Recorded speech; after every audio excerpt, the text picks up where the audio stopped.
Welcome back for another night and another drive. Yeah, I really got to start taking notes. I say that like every third episode, but it's true. It's always true. What kind of things do people talk about? They talk about the stuff going on in their lives, but I don't really want to talk about that because a lot of that is either private stuff that's in my life and I don't really want to talk about it, or it affects other people's private stuff and I'm not really at liberty to talk about it, right? Because I can't talk about other people's stuff without getting their explicit okay.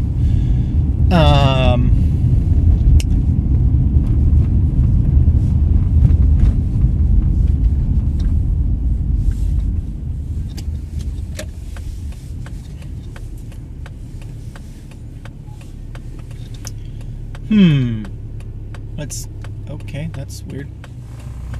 But sure. People being weird in the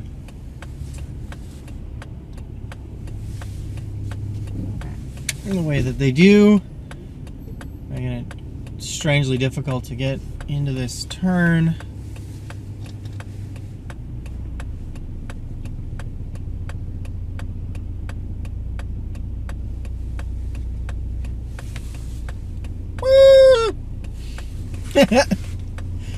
I have owned a copy of the Muppets, the most recent, not the most recent one, but the reboot one. Is it Jason Segel?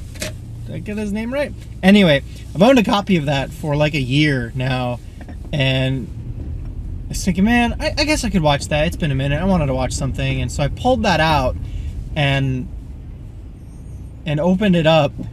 And I noticed for the very first time that on the back, not even inside any covers or anything, but glued onto the back was an extra disc sleeve that had a half dozen episodes of The Muppet Show. And so I watched that. And it was amazing. I don't know if you knew this or not, but The Muppet Show is phenomenal. It's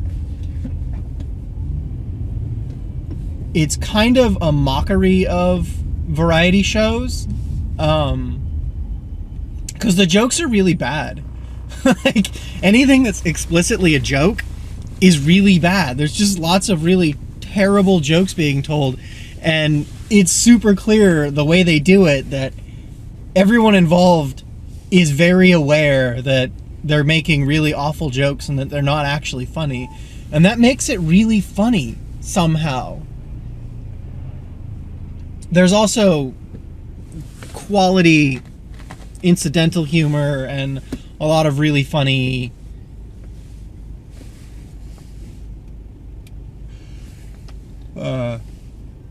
I guess implicit jokes, and then just a lot of quality art that goes into it. The Muppeteering itself is a phenomenal art.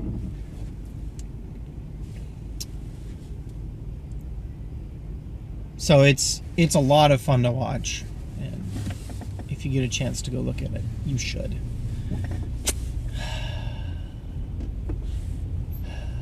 Oh, there was a thing, and this is a thing I feel like I should get my roommates in here to talk about, and we could go over these things, because we have opinions about these things, and that's, if you are watching this, I can only assume you are doing so because you want to watch people have opinions about things, right? Like, you're not watching this because there's anything interesting to see here. You're watching this because I have opinions and you want to hear them.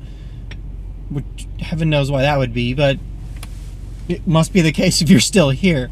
Or maybe I make you really mad and you want to argue with me in the comments section. That's fine too.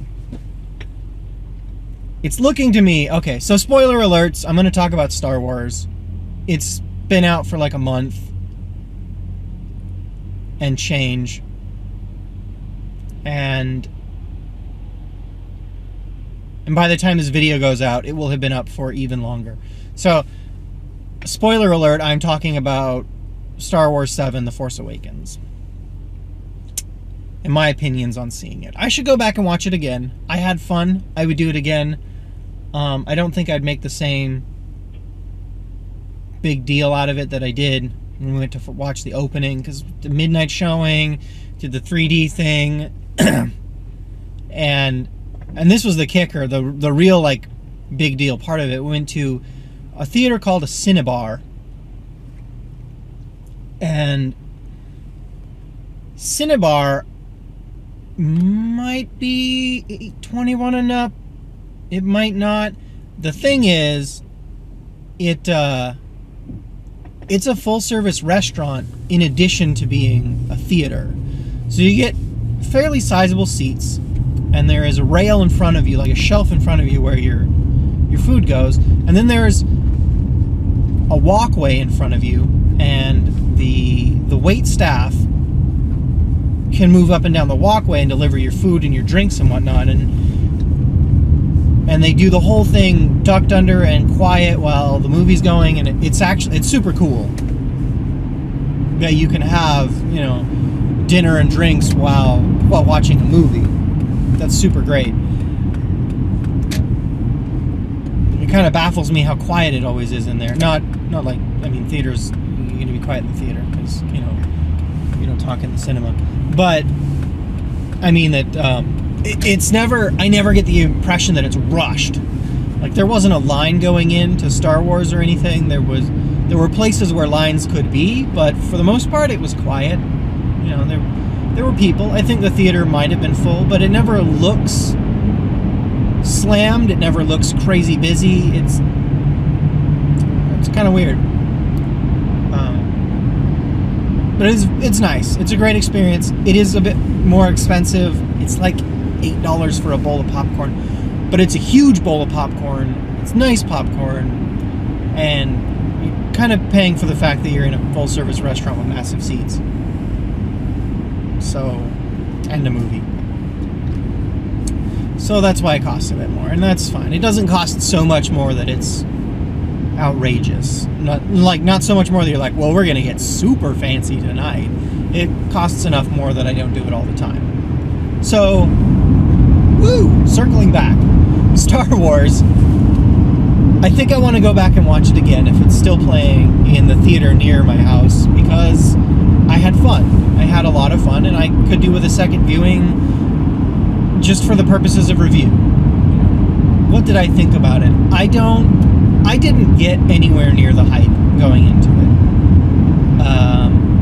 I was kind of excited because I like Star Wars and it's fun. So I was excited that there'd be a new one. I was not super excited because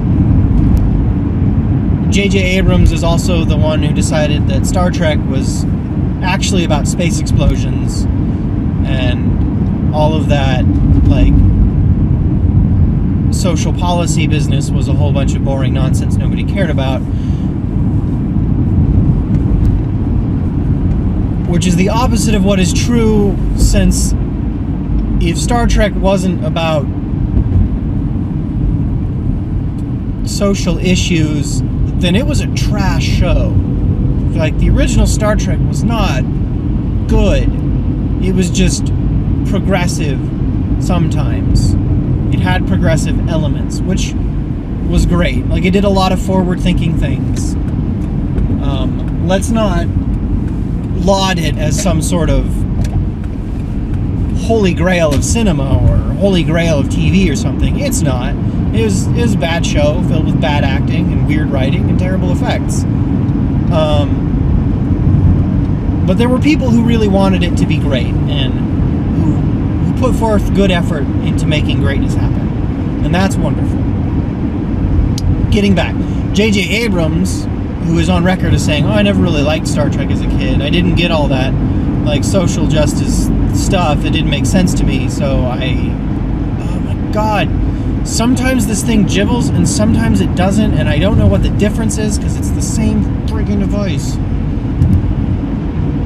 So anyway, I figured it was going to be flashy and colorful and probably not super deep. And I was not disappointed. It was flashy, it was colorful, it was not super deep.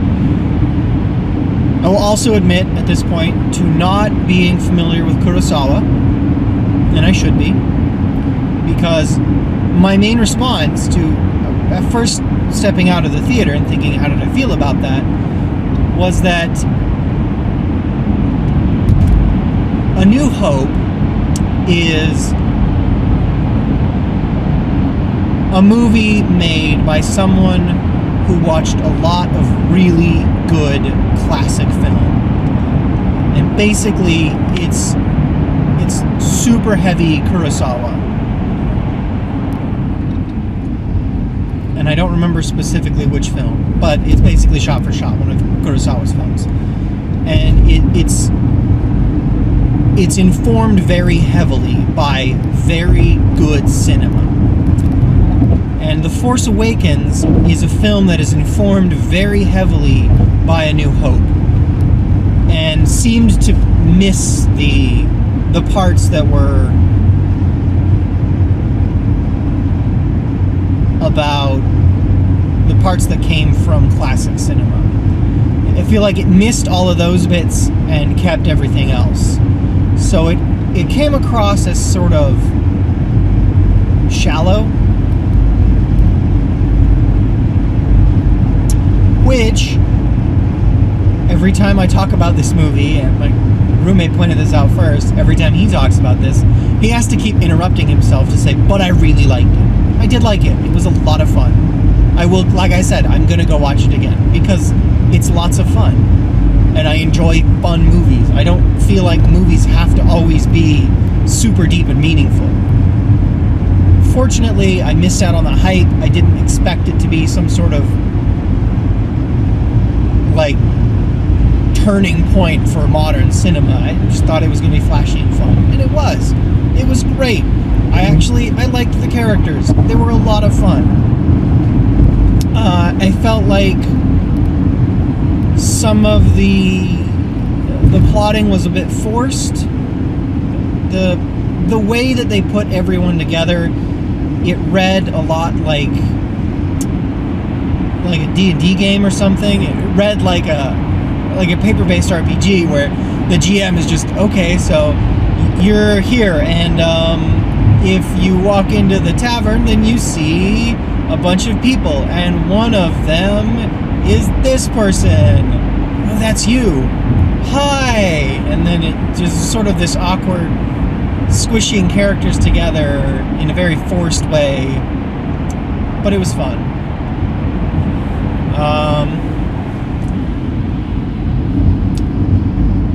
I think there was some slapstick bits I could do without.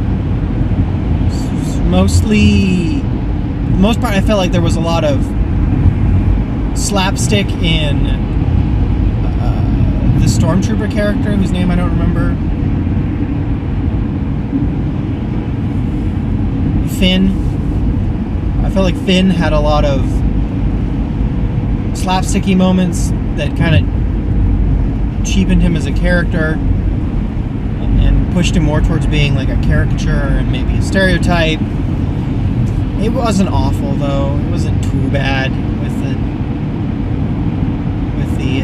if you really want to know about Star Wars and racism, you can look it up. I am not hugely impacted by that, so I'm just going to leave that right there where it is. It is what it is, and I'm not going to defend it. I'm not going to tag it. It's there. That is. It's not some sort of progressive race relations thing, but at the same time, it sure as hell isn't Lovecraft. By the way, I love Lovecraft. I just also am aware that he's terrifying, massively racist. Like, regressively so for his own time, kind of racist.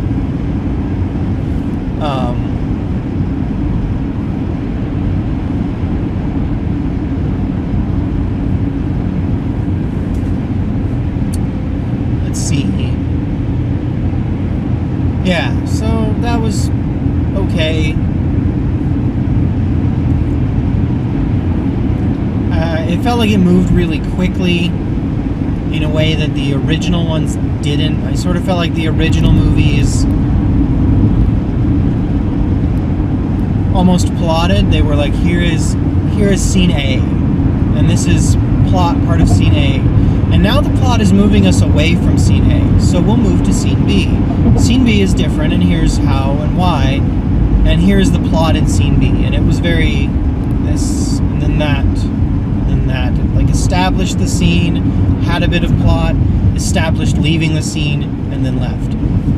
I felt like The Force Awakens was just sort of jump, new planet, different planet, back to the old planet, back to a new planet, into a different place, now we're in space, now we're in a different space, now we're on a planet. And there wasn't any connection to any of them, it just jumped from scene to scene. Kind of feel like I'm just criticizing. What did I really like about the movie? I liked the characters. I thought they were pretty excellent. The new people were great. They were lots of fun. I even liked the some of the incidentals, like the paymaster that was in charge of Rey's scavenging and affording her bits of ration for whatever stuff she picked up. I liked him. He was a bit caricature-y, but for a quick thing, I felt he was well put together, well done. I believed in it. I really liked... They didn't seem too heavy-handed with the CG. The prequels were pretty heavy-handed, and Phantom Menace particularly so, was pretty heavy-handed with the CG. So I kind of liked that they didn't have as much of that, which was nice. Star Wars has a bit of a weakness. Star Trek had the same weakness, and it's honestly, it is a thing that they tried to fix in the prequels, and for a number of reasons it probably didn't work out very well. And the weakness is that all of the characters are human. All the main characters, at least. There aren't any major characters, with the sole exception of Chewbacca, who aren't basically human. The droids a bit, but in this one especially, they didn't play any major part.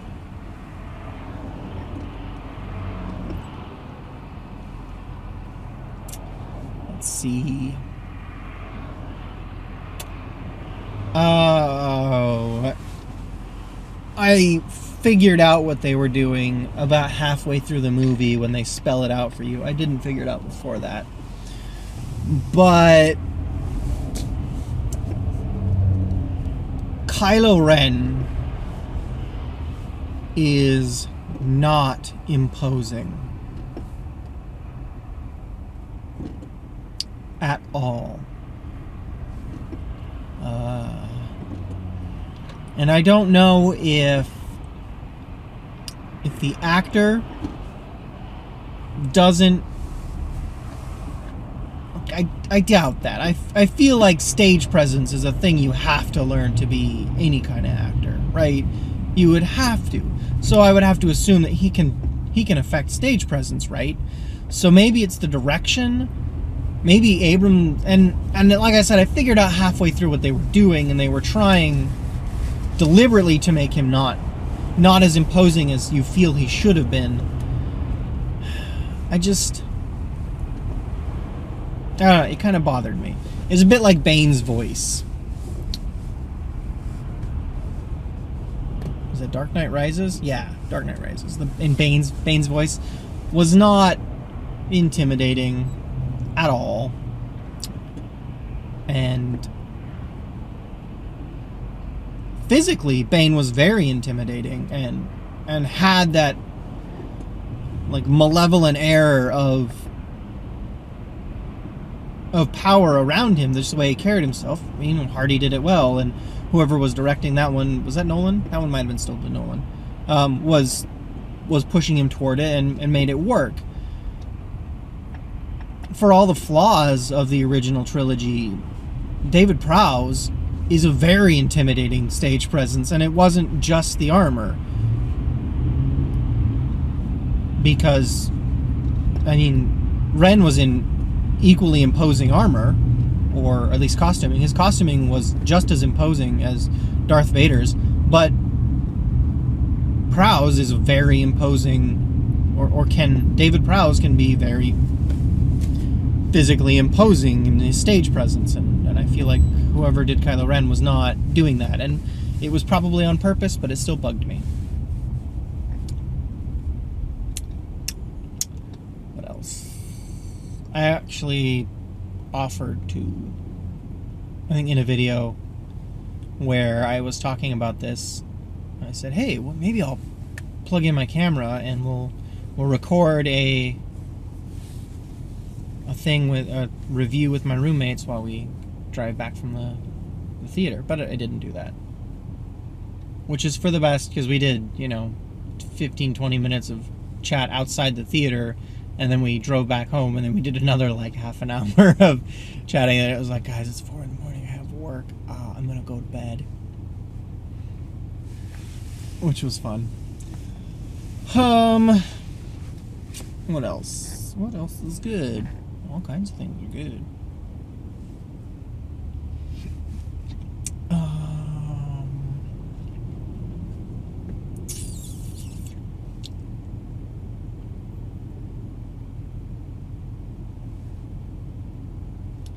So that was how I felt about that. So I'm gonna go back and watch it again, give you a more thorough report, eat more popcorn. I love popcorn, like so much, so much. Theater popcorn is one of my major weaknesses. It's the main reason I like movies in the theater so much, is the popcorn. I think that should go on my list of life goals, is a popcorn machine, because I just love them so much. And maybe just a stovetop popcorn thing with the little stirring crank, and figure out the ratios of what I actually need for oil and corn, because I currently do cook on the stovetop, just in a saucepan, and I put a little bit of oil and I put a little bit of popcorn in, and then I just keep an eye on it and mix it around, and it pops up, and it turns out pretty good. I think I need to like do that and then toss it in, and like lightly toss it in oil and salt or something, because it doesn't get oiled up very much from the pan, which is fine. That keeps it crispy, right? And then you get crisp, and then you oil, toss it, and then you salt it, and then you have crisp and oiled, which is tops. Yeah, popcorn. I love popcorn. I don't take advantage of the movie theater next to my house that often. It's not next to my house. It's not even kind of next to my house. Nearby. It's not that far, though. It's like really very close, so I don't take advantage of it very often, and I probably should do that.